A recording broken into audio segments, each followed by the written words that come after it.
Hello and welcome to the Sexient Being Sessions. Today we're talking about taboo when feeling bad feels so good.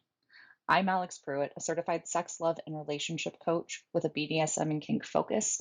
I work with men, women, and couples plus who want to transform their old patterns, pain, and beliefs so they can create thriving relationships that are deeply connected, playful, and fulfilling within themselves and with others. Today, I have the great honor of having Heather Nichole Fritz join me for our taboo call. And I'm going to let you go ahead and introduce yourself, Heather. Hi, everybody. As Alex said, I'm Heather Nichole Fritz. I am the CEO over at Taboo Soul. Um, I focus as a medical intuitive and intimacy dominatrix, looking at your body and looking at the health aspects of how to heal in a way that not everybody heals. And I really enjoy the taboo side of things. And so this is perfect today. Yes, beautiful.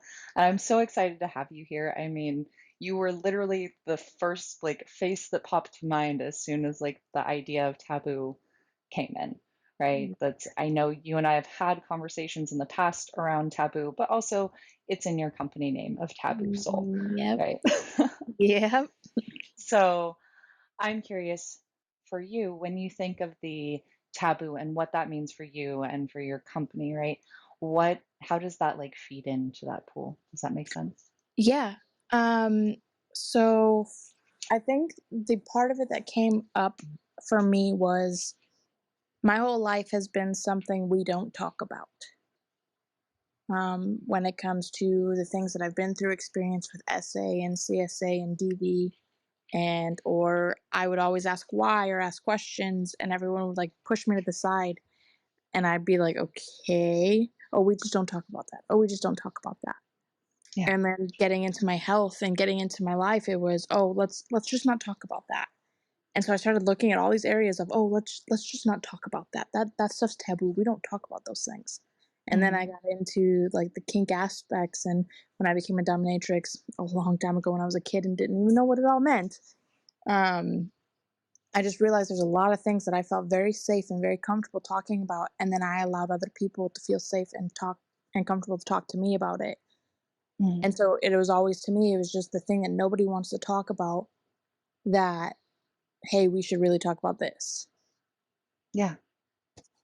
Yeah, that there's huge value points. Mhm. And that's the idea of what the light in the shadow, right? Where the Mhm. shadow seems so scary and don't explore that thing. Right. And at the same time there's immense wisdom, immense light, immense Yeah. treasure to be held in that space. I remember, when you and I worked together and I told you, "Hey, use the rope as, to unlock this shit." Yeah. And you're like, "I didn't even think about using it that way." I was like, "Yeah, go play with that." Mhm.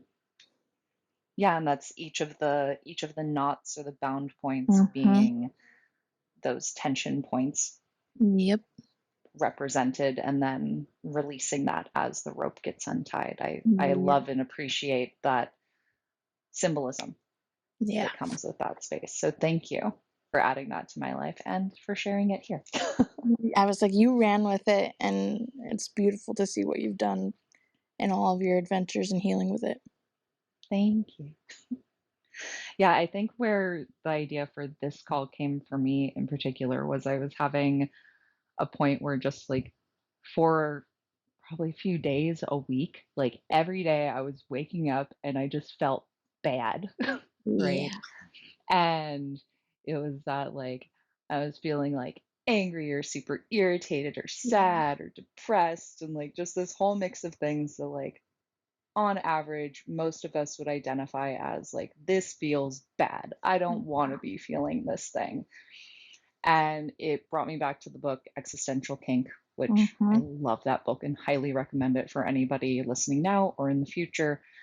Mhm. But it comes to this idea of if you are feeling bad or if you're feeling something you don't want to be feeling, there is some part of you in being your own best sadist and masochist Mhm. that really wants to feel that thing. And for me, when I look at it this way, I can bring it back to a place of play Yeah. and having more fun with it.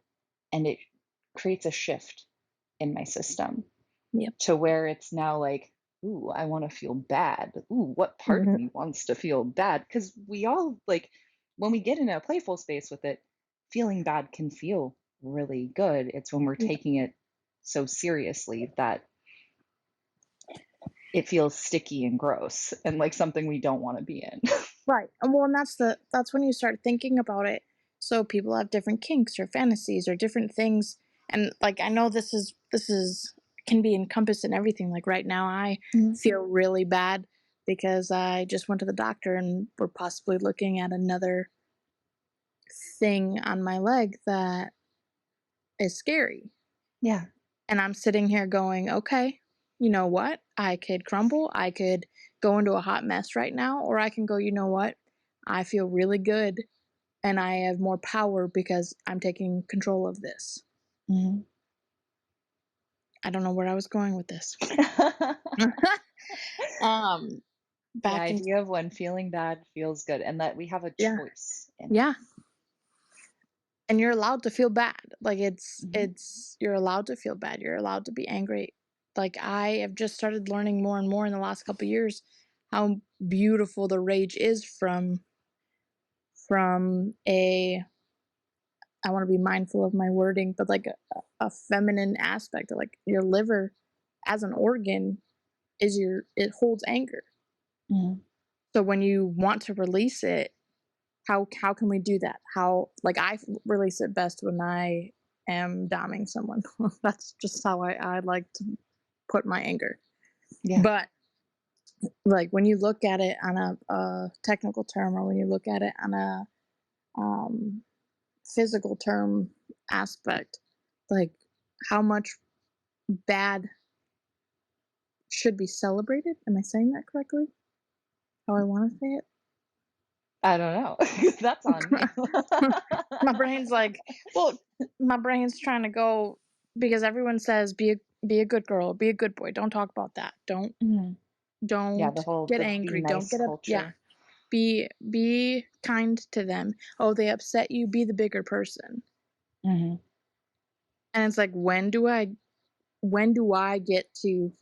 I laughed because a couple weeks ago, maybe a couple months ago now, I was like, when do I get to be like angry? When do I get to be the cut a bitch person? Like, when do I get to release this out?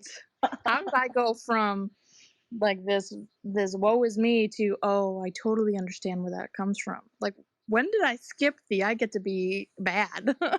Yeah.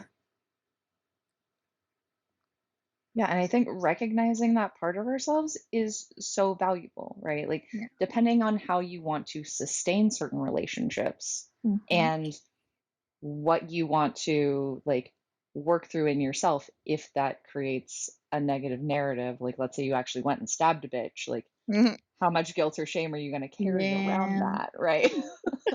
Yeah. How is that going to impact the relationship in the long run? Yep. If you're actually wanting to stab a bitch, like maybe it's just a relationship like you don't have in your life, right? Right. But it's The getting to see that energy. there's that part of you that like wants to stand up for you, like in that anger, in that rage so deeply, Yep. and honoring that because it's giving you such valuable messages on what you want in your life and what you don't. Yep. And I love that about emotional expression and those messages that come through. And it sucks so much that they have been repressed for so long. And we've been told, oh, if you're angry, you're bad, right? Mhm. If you're sad, it's bad. Like you don't show that. Like suck it up. Mhm. Don't cry. But then even when it comes into like people's different sexual kinks and Yep. stuff like that, that's as I have explored my own and different dynamics, and I like playing with my edges. So I like playing with the things that feel scary. Have I Yeah. totally pushed myself too far sometimes? Uh-huh. Mhm. I will acknowledge that all across the board. You coached me through several months around me pushing myself way past my edges with a certain Yep. relationship. And Yeah. I appreciate you for holding that space for me. There was a lot of really deep and powerful work that emerged from it. A lot of it also got to be me tapping into that feeling of being bad, Yeah. of being with my shame, because I had taken actions that had caused another person to feel immense levels of shame, even though it was nothing personal to them, or immense Right. levels of hurt, even though it was nothing personal to them. Right. And like it felt very dark and mucky and all the things. I but remember I you, remember feeling some of that. oh yeah, and you like, but the beautiful things like the bat practice. So like Yeah. Heather actually held space for me to, or like during a video coaching call where um, some symbolism had popped up around these old computers I had where I literally couldn't even turn them on, but I didn't want people to have all my data off the hard drives. Yeah. There was a lot related to the masculine that came up for me around the symbolism with these computers. I needed to get rid of them anyhow. And so I actually went out and bought a bat and decorated it Yeah. as a Got all Harley dressed Quinn up as bat. sexy. Yeah. Yep, cosplayed as Harley Quinn Yeah. and even like put together a playlist. And Heather got to witness me in this immense rage and me moving through the waves of that as I smashed the shit out of these Yep. computers, got sad because I broke my bat, Yeah. and then continued to beat them with a wooden katana, which amazingly did not break. You it The thing about it is, one size doesn't fit all, and I Hmm. saw in you that you needed to be playful with it, but Yeah, it needed to come out, and it needed to come out in this way, yeah. and I can just picture it right now, like, I see you swinging it, and then smash. Oh, that was a good time. I enjoyed that a lot. So did I. I appreciate it. I still have my other bats that I am decorating and little things leaking in for future bat practices Yeah, that are good. around different symbolism, like the feminine, Yeah, because there is anger, there is rage in my system towards the feminine as well. yeah, But I think I think for me, one of the like big value points with going into those very dark spaces, mhm, and it's part of my personal brand and my business brand, but it is the playful side. Because for me, when you can go into the dark, into the bad, right? But yeah, you can, whether you're able to bring the playfulness to it in that moment or bring it to a conclusion that feels playful, that feels like the cosmic joke, right? Where you can come to laughter even after having like sat there sobbing your face off or beating the shit out of computers with a bat. mhm, Um, that that playfulness helps add not only like the light in visual light, right, and giving yeah, clarity around the situation, but also a lightness in my physical body. And I mean, I feel like laughter tends to bring that for a lot of people anyhow, as long as it's a genuine yeah. laugh, not something that's forced. What I what would you say as far as bringing playfulness to it, or how you move through the taboo, like heavy dark spaces that's been uh, helpful for you? so that's where I came up with, not that I came up with it, but that's where I came up with, like, really honing in on your internal dom and your internal sub, Mhm. um, and edge playing with those senses, and everyone talks about, like, your inner yin and yang, your inner masculine, feminine, all of these things, but this polarity aspect of you don't trust anybody else, you don't trust anybody else to lead, but learning you to lead and learning you to submit has been incredible for me in navigating some of these dark places. Mhm. Because I learn how far can I push myself? How far can I not? When is my body saying red? Yeah. And it's not just in the scenario of someone else. Like it's everyday situations. It's my health. It's as a parent. It's all of these things that um, really learning yourself and your ability to I don't want to say contain, but like Caress? No. I like the word caress for it. I always think of holding space, It's right? that thing that you're moving it open even more, but you're doing it gently, Yeah. and you're being silly, or you're being playful, or you're being cosplay, or you're, like, looking at it all different angles, but no one else tells you that like, I don't no one else tells you how to be in this bad space. Like, they'll tell Yeah. you to be happy, or they'll tell you don't worry about it, or everybody feels this, Mhm. but nobody tells you how to be in this space, how to Yeah. experience this space, so it's not stuck in you anymore. Mhm.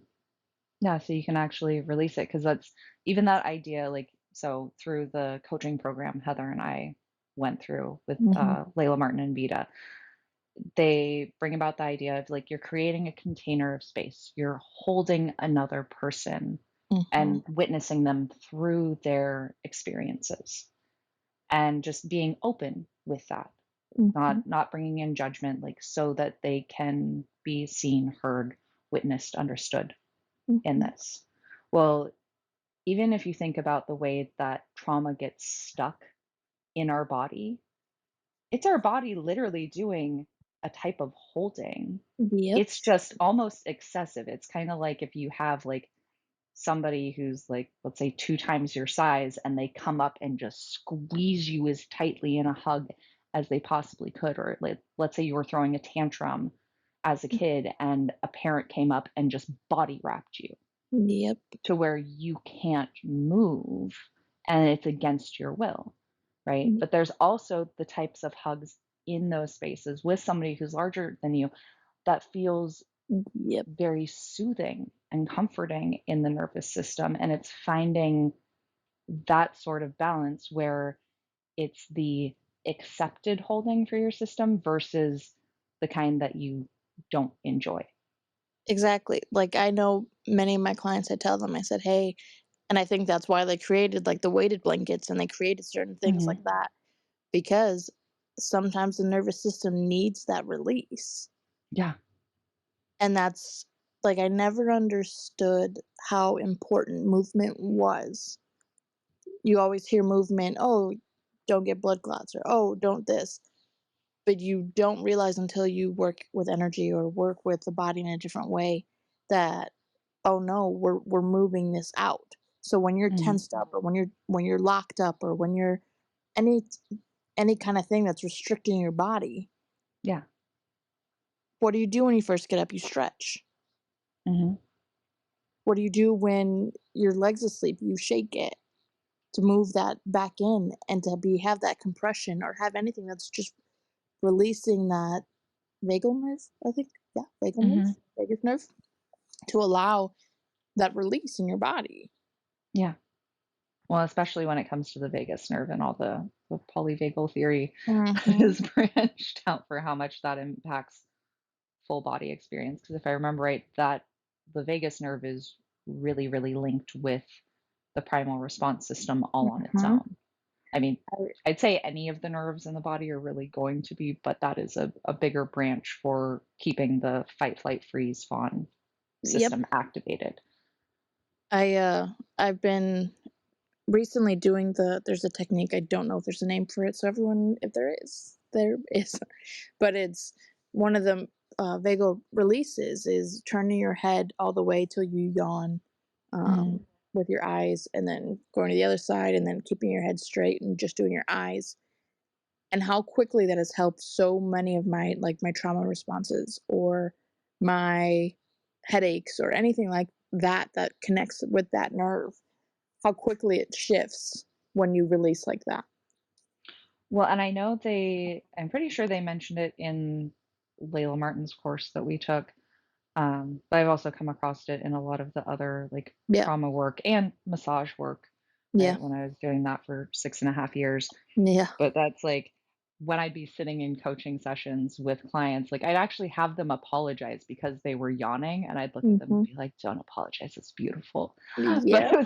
it got to be the same thing with crying, right? Or even if they were expressing anger, because it's their nervous system, especially when Mhm. it's connected with old stories, finally feeling safe enough to Mhm. express that and for that to be held and just witnessed, especially by another person. We can have a Mm. hard enough time witnessing that in ourselves, Yep. let alone showing another person that. Yeah. So those yawns, those inadvertent movements in the body can be so valuable, and a lot of the time we try to hold them back. Yeah. One of the things, again, because of the beta course and such, was they go a lot through allowing that inner like core trembling to Mhm. happen. And Peter Levine's work goes really deeply into this as well. That when, like, the difference between us and non domesticated animals, so wild animals, and why they don't hold on to trauma in their body is that after their fight, flight, freeze response is activated, they'll go stop somewhere that's safe enough and allow their body to tremble, which Mhm. allows that energy to move. I mean, if you think about it, they just got dumped with a whole bunch of adrenaline, cortisol, all these other things. If they're allowing that to move and shake out of their body, Mhm. then they're not literally locking it into their system. When you stop it from happening, it gets stored in your body, even if you Mhm. just think about it on the hormone level, not the idea of energy, Yep. which those hormones are energy and Yeah. everything as well. I was so adverse to the idea of energy for so long that I like to give that clarification. Like those things are energy. I Um, remember your science brain oh yeah. meeting my brain a lot. I'm like, well, what if we look at this? Well, my brain just okay. What if we look at it like that? No, Max. I just had a young Max. child walk into the room. Okay. Um, yeah, but so I have him naming off Hi, Pokemon names Max. currently. Heather says, "Hello, Max." Can I have you go out, please, bud? Finger will attack you. Nope, we're not doing this right now, bud. Come on. Well, I'm gonna mute my microphone for a second. If there's something that's calling Okay. to you to speak on, feel free to. I have Okay. you in my ear. No worries. Um, Something on the taboo aspect and when feeling bad feels so good. We've been talking a lot about the Vita program, and one of the things that I remember learning because I couldn't like masturbate, I couldn't anything in some of the practices that we would do. Um, because my brain would go to I had a lot of abuse as a kid. And so I only thought that the only way I could get turned on is with some of the things that I experienced or some of the things that um like I find with a lot of my clients that the abuse aspect of masturbating or sex is the only way that they could get turned on, or it's the only way that they can experience sex or experience intimacy or anything like that was a really big turnover for some of my work and navigating how I work with people because how shameful you feel when maybe you've gone through assault or you've gone through some kind of something and like that still turns you on. Yeah, definitely. I mean, the whole realm of consensual non-consent. Yep. Yeah, and that's in my own experience of DS play or BDSM play. Like there are those like very taboo subjects that have come Yeah. up, and even if they weren't associated with um, sexual trauma Hmm. explicitly, I would end up finding that like those spaces that carried a really big fear edge or like disgust edge Yeah. for me, there were actually other narratives being held in my system related. Like one of them was one of my partners enjoyed incest play, but not like Okay. Yeah, just yeah. the role play of Yeah. siblings or like parent child things like that. And there was a big edge in that for me. But at the same time, there were things that came up in my system where like I got to see as a child how much I felt like my step parent like Right. despised my existence. Right. And regardless of if she did or not, Right. Yeah, yeah, yeah. it was that space of like, that's how I actually felt as a kid. Yeah. And then getting to then hold myself through that space. And thankfully at that time, like my partner was willing to have those conversations Yeah. with me in that play. But it does create this really valuable space in being willing to play with those edges. It's just knowing when you're going into your red and not pushing Yep. past that too far. So you're not creating more trauma. And I think that, like, how I got into a lot of this diversity of all of what falls under taboo for me, um, like, I remember some of that stuff. I remember feeling like I can't talk about some of these things, or I can't talk about how that turned me on, or how that shut me down, or how, like, I have stories that could go on and on that people probably go like, "What the fuck?" But if I can't talk about it, I know I have to dig deeper. Hmm. If I can't talk about that without the electricity or the emotion, or if I can't experience that, or if I can't play with that, or if I can't play in that, I need to look deeper. I need to know why I'm shaming myself, or why I'm neglecting myself, or why I'm not looking at these things, and how. Like, um, you spoke about yep, can't say it. Um, the book. And one of my old mentors, Julia Wells, I remember her teaching in one of her courses, um, fear striptease. And like in front of everybody, you just get on and you like touch yourself and talk about all your fears and get kinky about them, and like really embody that aspect. And it took me a long time to ever get comfortable with that. Hell, it took me a long time to ever get comfortable with mirror work. Yeah.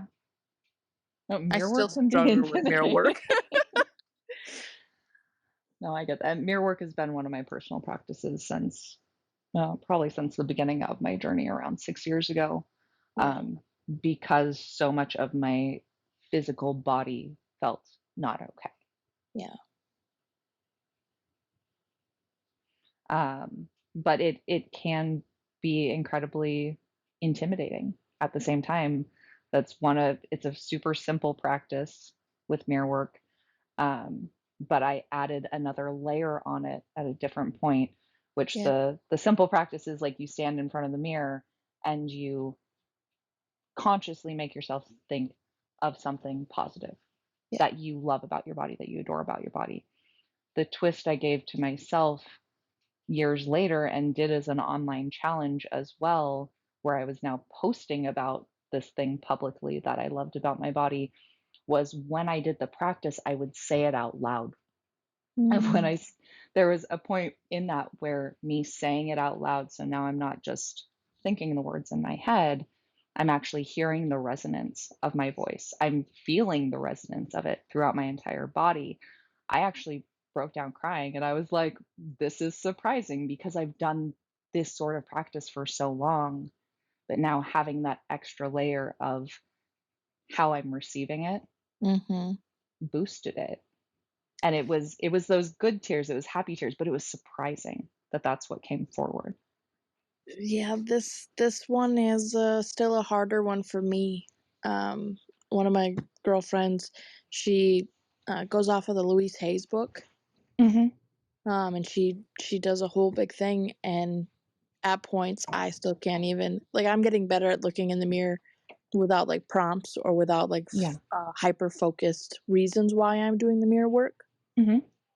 But as soon as I go to step into, like, that deeper work in that book, I'm like, "Fuck you, I'm not touching this," and I put the book down and I walk away. Yeah.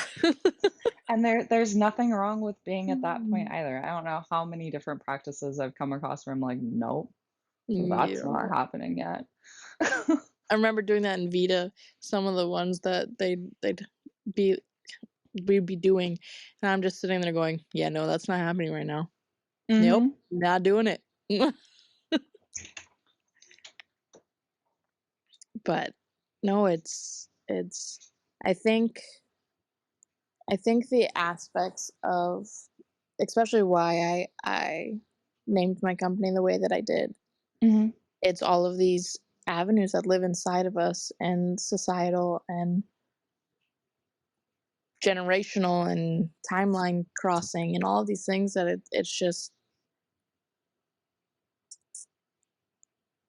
you're allowed to feel bad, and you're allowed to talk about these things, and you're allowed to live this life and experience it how you want to, without being shamed or judged or burned at the stake or punished because your interest got piqued by that thing, whatever it is, the thought, the action, the whichever sensory got triggered into, hey, should I be feeling this, or should I be doing this, or should I be talking about this, or should I talk about depression and sensitive life ending subjects? Yeah. Like, as a healing and always working on my body cancer patient, like sometimes those things cross my mind. When I'm in severe pain, it crosses my mind. But as soon as I talk about it, someone wants to lock me up, or somebody wants to, don't talk about that. Fucking Yeah. let me talk about it. Let me experience it. Is it that taboo that I'm having that feeling?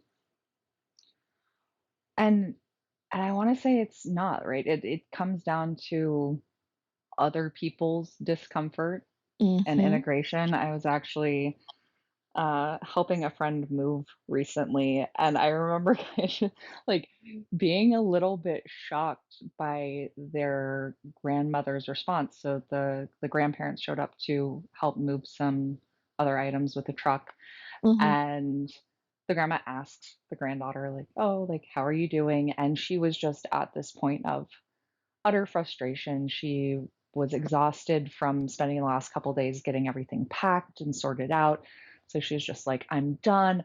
I'm hot." Like, and it was just, to me, they weren't even really big things. It was like, yeah, it makes sense that like you would be feeling those things. We're Right. almost there, right? And the grandma looks at her and she's like, "Well, you could have just told me you were fine." And I was like, "Oh." I was like, Mm-hmm. and this is social conditioning in Mm-hmm. action to tell Yep. somebody else that they need to lie about their experience Yeah. to be okay, to make you feel better, because you didn't actually want to hear that they weren't just fine. Right.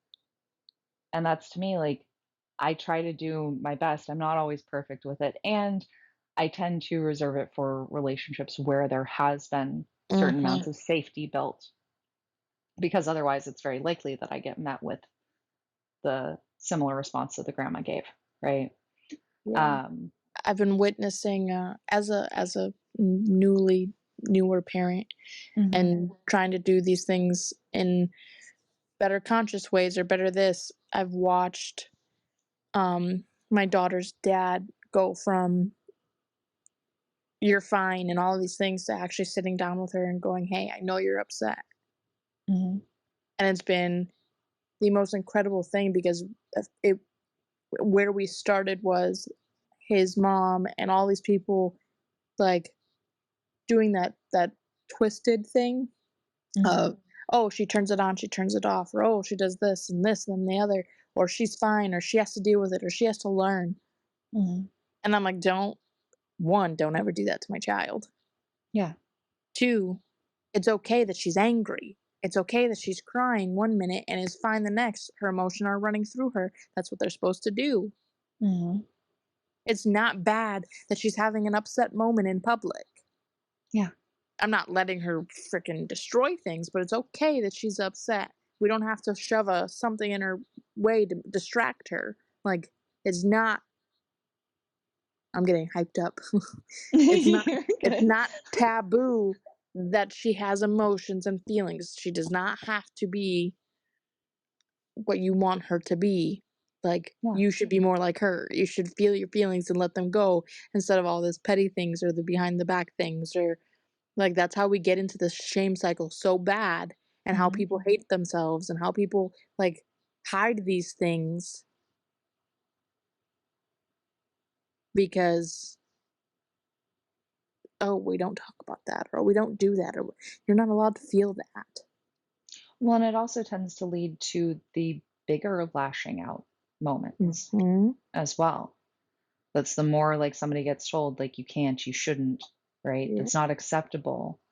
That's usually if you heard them, even a small child or an adult at the lower levels, right? And maybe with adults, it's like there's also how much they're hearing Hmm. themselves to be able to communicate those things. But I'm going to say, having a 6.5-year-old son, kids are pretty good at communicating those things in one way or another at very low levels. Hmm. And the sooner you're able to respond to that, to even just sit there and hold them while they're crying, or Hmm. sit there with open body language when they're angry. Like, obviously, Hmm. if they're trying to hit you, don't allow them to hit you, like, block their hits. You can remove yourself from the room, whatever it is. I just taught my niece that yesterday.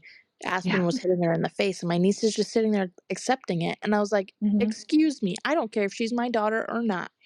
You do not allow anybody to do that to you." Hmm. And she's sitting there, and she's 9 and she's crying. And I was Yeah. like, "You do not have to accept anybody.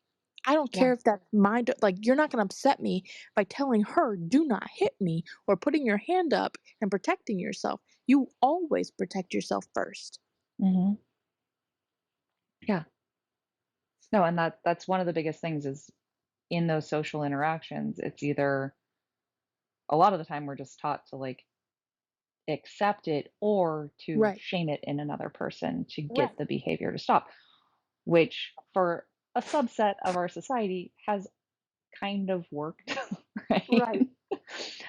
But we also have incredibly like high drug use rates, incredibly like high Yeah. rates of all these other things, which personally I relate to a lot of that shadow, a lot of the taboo things where people Yeah. don't feel they can be that authentic expression. Yeah. I just know, like, thankfully, I came across the concept of, okay, my young toddler is really upset and angry, Mhm. right?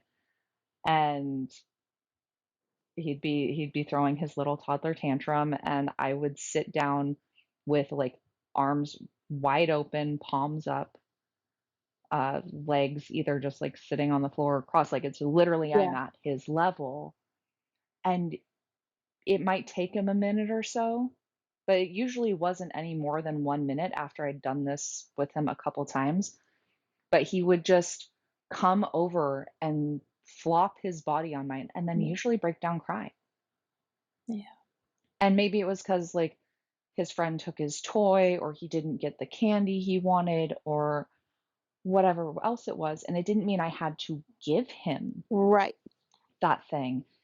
It was literally just that space of, like, very gently offering to hold him. Like now, if he came up when I was sitting in that open body posture and like tried to swing at my face and hit me, Yeah. I'm gonna stop him from hitting me. And if he kept trying to do that, then I'm gonna like take a bigger step back and be like, I'm here, but like I need you to like lower it down a little bit. And Like take how some breaths. taboo is it that this is how we parent? Hmm. This is how we show up as the parent for our children.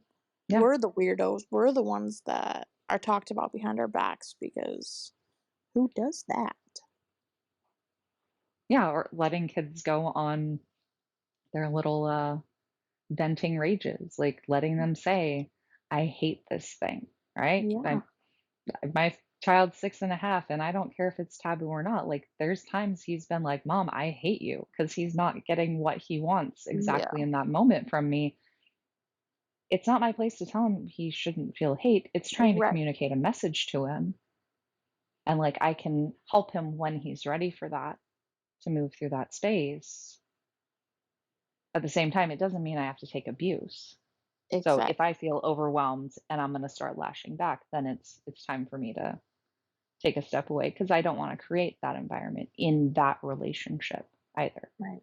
So it's Yeah. bringing that levels of consciousness about how we're showing up, what's showing up in our system, and it does take a lot of work. Like I won't lie about that. I think when I first got on my own path, it was like going through the midst of like chaos and divorce and having a Mhm. ex who uh, was going through addiction and trying to get out of his addiction with alcohol, having affairs. Like it was an incredibly painful process. Well, when I actually started looking at my own shit, that was honestly more painful and scary because it was me finally owning up to my own Mhm. patterns that had me stay stuck in very toxic relationships Yep. It's and always the accepting bitch of it. abusive behavior. Huh? But it's always the bitch of it. That's Yeah. that's when you start recognizing and realizing, "Oh, shit." I could have done something about this whole time. Damn Man. it. I had Or power here. yeah. And that's like, I think that's one of the biggest, like, that's one of my core pillars, and I think that's a lot of the people that I resonate with, like you, like, that's one of the core pillars is really hate taking that ownership back of, "This is on me." Mhm, And the more and more I've learned about, like, the law of assumption, no, I don't follow all of it in the sense of, like, some of it, I go, "How did I call in some of the things that I've had happen to me?" yeah, But if I sat back in the radical responsibility, I could go, "Okay, how can I make sure that doesn't happen again? Or how can I recognize and see X, Y, and Z?" mhm, Uh, and I think I take some of that into this, like, dark taboo-ish, dark, bad, feeling good aspects because when I go into thinking about, like, law of assumption, you go into the I ams and you go into, like, what you're asserting and calling in, mhm, like, I'm allowed to feel this. I'm allowed to feel bad right now. yeah, And I can make that stop in an instant. yeah. Well, and a lot of it has to go with, like, there's that the fear edge of the unknown. If you take the Mhm. action, that will have it stop in an instant Oh, as fuck well. yeah. Fuck yeah. There's there are so many fear edges that I still play with on a regular, and I'm sure you do too. Like, Mhm. you're always expanding, you're always learning, you're always growing, you're an entrepreneur. All the awakening paths. Sexuality, spirituality, owning a business, Yeah. relationships. Fucking your health, your I'm gonna say a word that's not a word, but your physicality. Mhm. Being a parent. Like, Yeah. they are all different types of awakening paths. Yep. And they all To have their me, own taboos. yeah, oh, definitely. I mean, I don't know a single area of life where I haven't gotten some conditioning Mhm. that tells me I should, shouldn't, can, can't be just this one thing in this space. I remember when you were gonna move the first time and all of the conditionings that were coming up and watching you navigate that and navigate going, "Wait, I'm a big girl. I can do this." Uh-huh. "Wait, I don't need to look to their approval or I don't need to." I mean, it's not the move for the first time, but when we met, when you were Yeah. thinking about doing all of that, like, watching you reclaim your power and going, "Oh, wait, it's not bad if I put my foot down. Oh, wait, it's not bad if I burn all of this shit and go, fuck it." And that literally happened by burning some of the shit.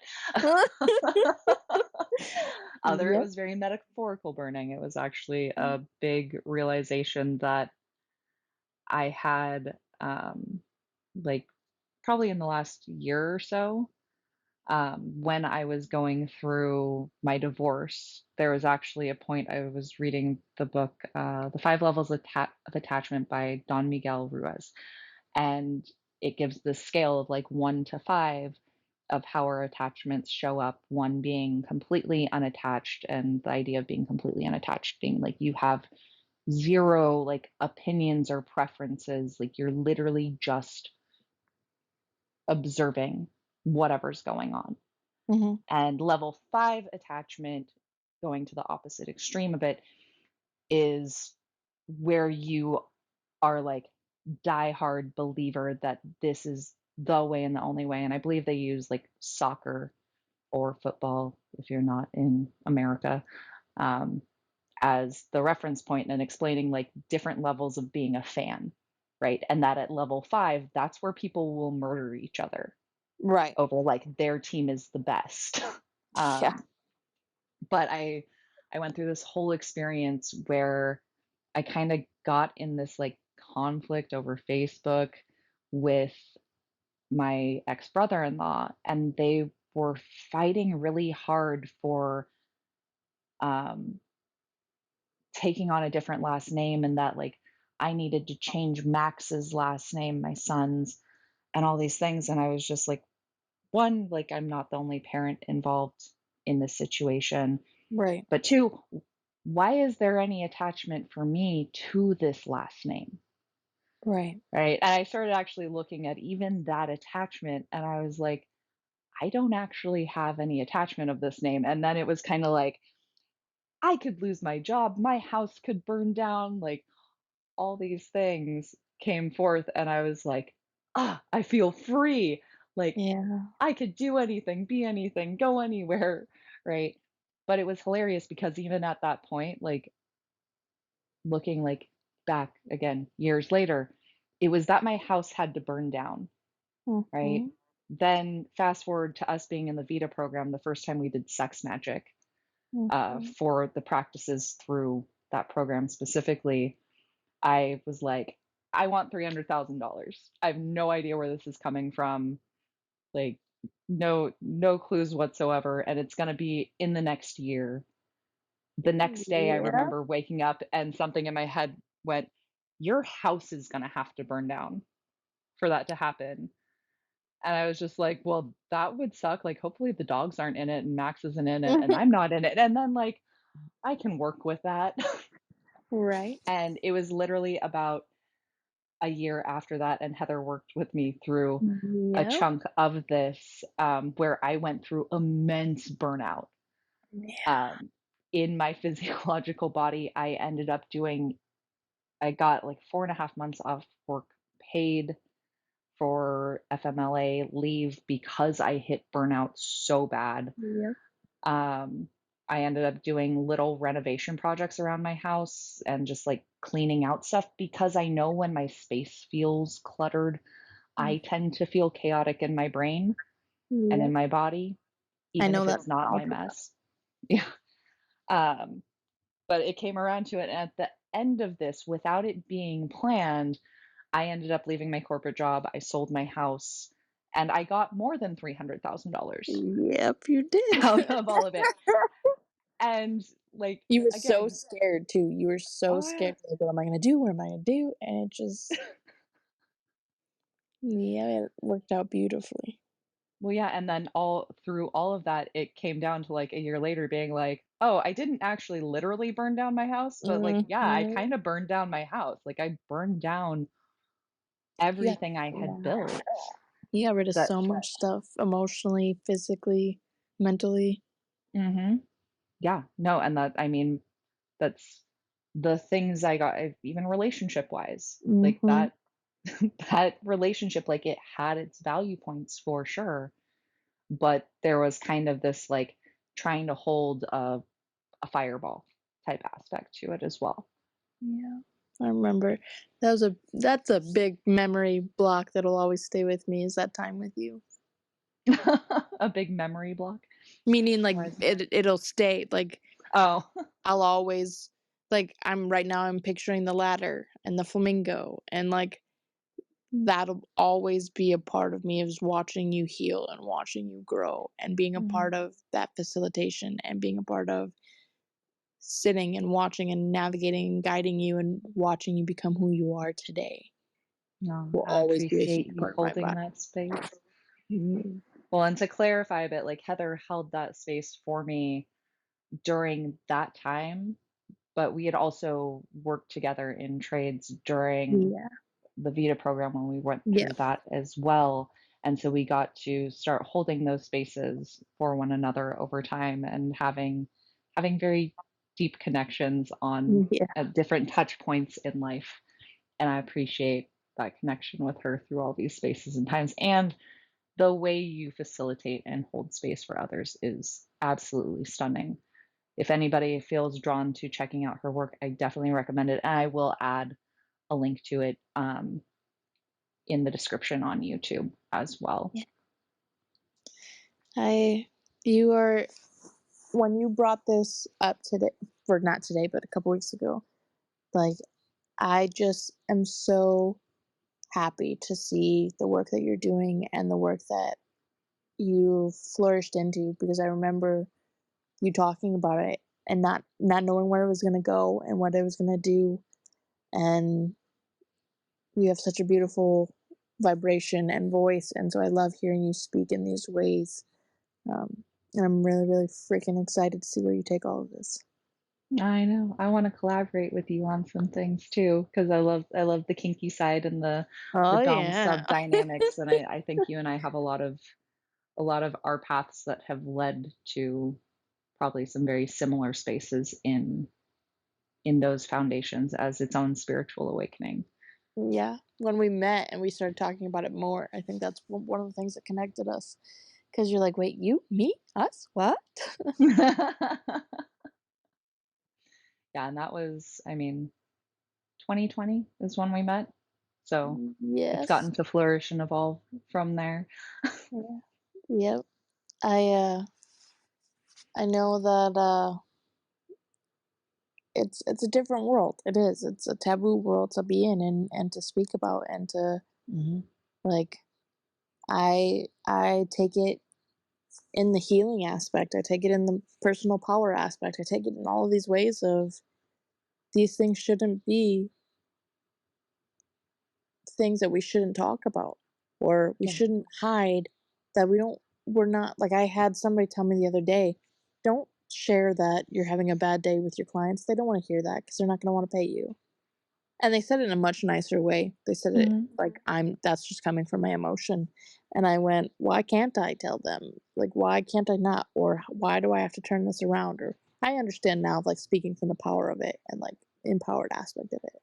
Hmm. But it's like, I am raw and real, and this is what you get, taboo and all.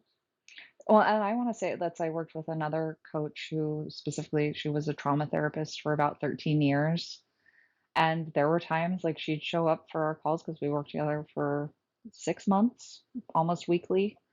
Um, there'd be times she'd show up and she'd be like, "I'm having a rough day." Yeah, Like, and I appreciated her honesty because it adds humility and humanity to it. yeah, That she's not just great and like live my best life all the time. Like you can still have that, but we all have times that feel bad, that feel mucky, that feel sticky. Like right.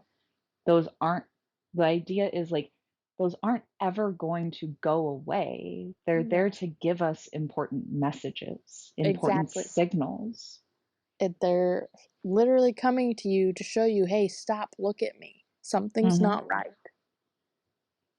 Whether it's not right in a good way or not right in a bad way, like, something's not, you're not paying attention to this piece, and some reason I need to give you this message. Mhm. But we're so often told or prescribed or avoided or made to be bad and crazy or bad and wrong or Yeah. I do want to say like so you just mentioned crazy. One of my biggest things and like I will admit all day that like I like before moving on to this path, I was a very scientific, rational, materialistic Mhm. mind. I Like loved working with you with that. that was so hard for me to admit to finally. You would come And to sessions with me and be like, you're one of the ones who really helped me break out of my woo box more. So I Yeah. appreciate that immensely. I remember actually the first session you ever guided me through in the Vita program. You're like, so there's something I want to tell you. And you may have not said it like verbatim this Yeah. way. Um, And I was like, "Yeah, like, go ahead." And you're like, "There's, like, this female energy sitting on your right shoulder, blah, blah, Mm. blah," and, like, told me all about it, and I was like, "Okay, I'm gonna be open to that," 'cause Eh, I recognized other people's experiences with that. I wouldn't yeah. invalidate them, but my own, Yeah. I would. It was actually another coach that I did a practice session with, I I worked around like my intuition and or magic or something along those Mhm. lines. But it came down to her being like, "Okay, well, can you say like I believe I have magical experiences," something along those lines, or Mhm. I can trust my intuition or I believe in my intuition, something like that. And I was like, I literally couldn't even say it. I could Mm. go, I believe that, right? Or I believe in my, and then it was a block. Like I Yeah. literally couldn't even get the word out of my mouth. And she's like, "Well, can you say that you believe in mystical experiences or magical experiences?" And I was like, "Well, yeah." And I said it without a problem. And I pointed out, I was like, "But there's a caveat for me of I believe in other people's Mm. experiences with this, but not my own." Yeah. And Yeah. then very shortly after her and I getting off the phone or the call that we did, I was able to like write it out in my journal. And then I was able to speak it aloud as far as believing in my own. And I actually sent her a video recording me like, I can say it. And it was great. But like breaking outside of like my woo box, which was anything connected with spirituality. I had huge blocks because I connected spirituality so much to religion, Yeah. and I'm still not a religious person. Like I don't shame or blame anybody in having Right. their own religious experience or ideals or anything like that. It's just not my cup of tea in particular. I find religion fascinating, but to say I am this one religion over another religion, anything Right. like that, it's not who I am and never It would has never been. fit for me either because there's too many people that live in my head and connect to me. That, I had an experience the other day that was, and I know some people think I'm crazy, and I don't care at this point, that I was working with a client, and we were talking about, taboo turn on that she experienced and had, and we were working through it, and a few other things, and then I got this overwhelming, like, my body is tingling right now just thinking about it. I got this Mm, overwhelming, bright light thing that came into my body, and in front of me, there was a book by the author Abel James, and mhm. I kept hearing, like, God, like, full on spirit God trying to connect with me, and I'm, like, freaking out because 'cause I'm going, "What is this feeling? What the fuck is this experience? What is going on?" And I'm talking to the client, and the client's just going, "Yeah, I know what you're talking about." And I'm like, "What?" And I'm sitting Mm. here channeling this and going on, and the words that came through is like, "Fuck like the Father and the Holy Ghost," and this, that, and the other, and I'm going, "What the fuck is happening?" And she goes, "Yeah, that's my God connection, da da da da." And I was like, "Did I just speak to God directly and hear them say fuck like the Father and the Holy Ghost?" And she's like, "Yeah." I was like, "All right." And I rewatched the video, and I'm watching the video of me, like, because my whole body and my face and everything's like, "What the fuck's I can't say this. I'm gonna sound like a crazy person. I can't say this. I cannot speak these Mhm. things. What am I feeling right now?" And it was like but it wasn't like a, "Oh my god, God." Mhm. There was no religion attached to it. It was just Yeah. this thing that came in, channeled me, and went, but it was the feeling and the experience, but nobody's gonna listen to that. They're gonna think I'm nuts and lock me up. See, and that I guess that's what I was getting to though with the whole like crazy piece Yeah. is so during the end of my relationship with my ex-husband, that's the most prominent point in time I remember this. Like Mhm. I actually knew he was having an affair before I ever had any sort of physical evidence for that. And I Mhm. asked him directly literally the night after his first like physical affair happened. Mhm. Um And he was constantly, when I would have these things come up, which I couldn't explain why I knew Yeah. them, he would tell me, "You're just crazy." Mhm. And as I've gone through doing my own work and other things, I will notice his voice come through telling me, "Oh, you're just crazy," right? Mhm. But I also have my own voice that comes through that's very critical and tells me the same thing. Mhm. I want to give anybody who listens to this the option to, um, da, da, da, what is the word? To question that for Mhm. themselves. Because what I have found is when that voice pops up, my intuition is usually right on point Mhm. with And what's going on. they teach you not to listen to that. That's why, like, Mhm, that's my big part of my consent code stuff, bringing you back into trusting that over anybody else or over anything else, because that is literally more powerful and more magical than mhm. anything ever. I have a question. So, do you mind me talking about a little bit about the point in time where you got pregnant with Aspen? Yeah. So, there was a point where Heather had found out she was pregnant at that point in time, and please correct me if I get any of this wrong. Yeah. She had communicated to me that, like, one, she was really fucking scared Yeah. because the doctors, like all these people, professionals in their field, were telling her if she went through with this pregnancy, her and or the baby would not survive, and more than likely she would lose her own life. Yeah. Um, in this instance, most of her family unit that was around her was like, no, we need to abort this pregnancy. This cannot happen. Like, you're not worth losing in this Mm. process. And like, we sat down and I asked her because she had had so many instances where everybody else was telling her what she needed to be doing, even though she felt such a strong draw to do something different. Yeah. And I asked, like, so on a scale of 1 to 10, how many times does it work out for you when you listen to what everybody else tells you you should, shouldn't, can, can't be doing? And I don't remember the number exactly, but I believe it was a 1, 1 being that, like, it very rarely works out. Mhm. Um, and then I asked her how often, when she actually gave herself the space to follow her own intuition on what she wants to do, desires to do, does that work out for her? And I believe that was a 10 out of 10. Yep. And to this day still is.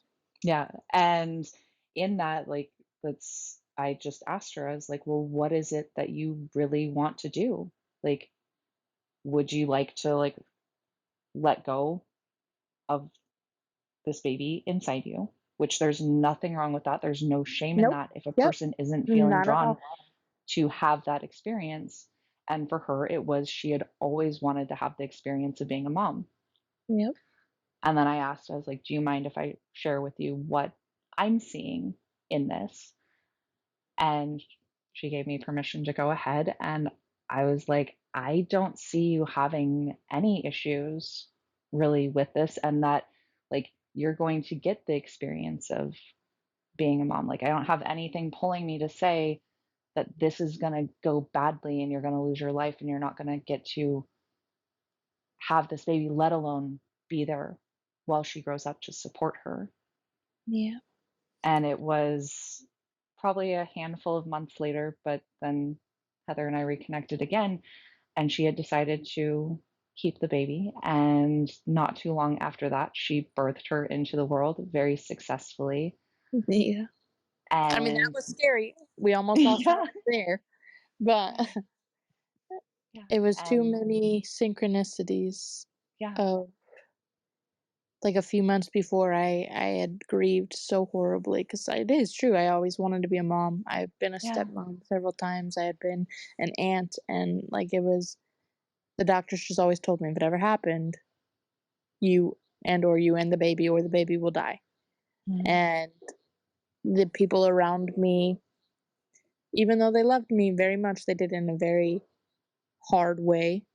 And so I yeah, had very little support except for like Alex, and there was two other people on the online world that connected and were like, "No, you're gonna be okay. You and the baby are gonna be okay." mhm, And um, I I had too many synchronicities, and before I got pregnant, I had done that grieving process in the tub, and I was like, "All right, fine. I leave this up to the higher powers. Like, if I'm meant to have a baby, you will put a baby in me, and I will be okay." mhm, And I a few months later found out I was pregnant and had to go through those whole whirlwinds of the doctors and the family and all of the things that were like, no, you can't do this, you can't do this, we're scared, you can't do this. Um, and then like I found out on 10/11 that I was pregnant, and 11/10/11 is one of my magic numbers. I was going to be 16 weeks on my birthday. She was supposed to be born in between her dad and my aunt's birthday. Like, it was too many things that are like, Heather, you're gonna be okay. And I had to trust my gut and not listen to everyone else who like would take me to the doctor's appointments where I signed the abortion papers. And in Wisconsin, it's 24 hours before you can come back.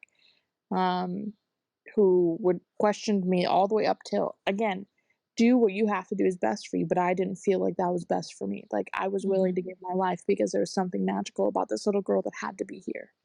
Yeah. I'm so And glad. she every time she'd connect with Alix on, she'd wake up every time on your sessions. Mhm. Well, that's thanks to some plant medicine, I got to connect with her energetically, which Yeah. was also a really phenomenal experience, and I was glad to be able to communicate that with Heather during Yeah. her pregnancy as well. And it's more of that space of, like, especially that idea of feeling crazy, and I wanna say, like, Mhm. it probably comes up in male bodies as well, but I know Oh there yeah. is a lot there for females, especially around, like, hysteria is something that was very aimed at only females Yeah. experience for a long time, where they're getting locked in mental institutions. They're now being tortured Yep.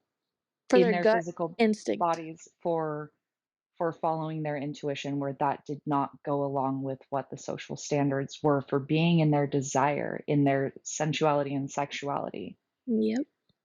And it's just that space of, like, be willing to question those things for yourself. And that's, Mhm. again, when I hear the words come in my head of "you're just crazy," and honestly, even if people in the world around me decide to tell me that anymore, it gives me pause. I don't just now think I'm crazy. I'm like, Right. is there something more here? What's here for me? Yeah. Because those are really powerful words to Yeah. try to label somebody with.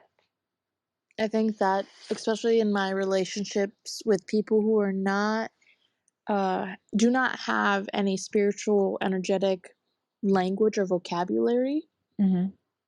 like it had been a challenge for me for a very long time because I had to learn to know I know and I trust what's coming through me, period. Yeah. And then other people will challenge me, or like I had a past client. Um, they had signed up for a year to work with me, and they came to the session, and I was just like, "Okay, this is what I'm feeling. This is what I'm hearing. This is blah blah." And they're like, "No, no, no! Like, I didn't come for that." I was like, "I understand that, but like, I see this. I feel this. I don't know what's going on." And they actually lashed out at me and like wanted to turn around and tell me how to do my job and this that and the other, and it was a big turning point for me to trust myself and go, you know what, I have my own back. I trust the messages I delivered. If they don't land, okay, like, I get it, Mhm. but I'm not going to let you abuse me or tell me I'm doing my job wrong or I'm this and the other. Come a couple months later, they actually, everything I said and did actually came true, but they Mhm. were in that crisis of trusting somebody else's higher power. Like, they had their own religious trauma, Mhm. but like trusting that someone else can know this or trusting that somebody else can do this. Like, you don't have to take my word, but I'm going to take my Mhm. word. Yeah. I'm going to trust myself because that's the biggest thing that I have. Yeah. And say that's the biggest thing any of us have. There was a point when I was working with my trauma coach where I had been in a relationship for or a new relationship for a couple months, and I was like, "Well, Mhm. I just want to trust this person already." Right? Mhm. And she looked at me and she's like, "Mm, it's not a bad thing that you don't just, like, trust them 100% Right. right now. This is a very new relationship. And maybe you're never meant to actually trust anybody else that 100%, Right. but you're meant to trust, like, yourself. on that level. Yep. And ultimately, like, I had placed a lot of my reality on what other people told me was true for so long. And again, that's that same social conditioning of other people telling me I should, I shouldn't, I can, I can't, placing labels of who I am on me, right? Yeah. And me deciding, okay, well, they think I'm that thing, so I'm going to take it on. I don't ever have to be that thing. I can be if I want to. Right. Right. And it even comes down to the ideas of feeling good and bad, right? Yeah. They're human constructs Yep.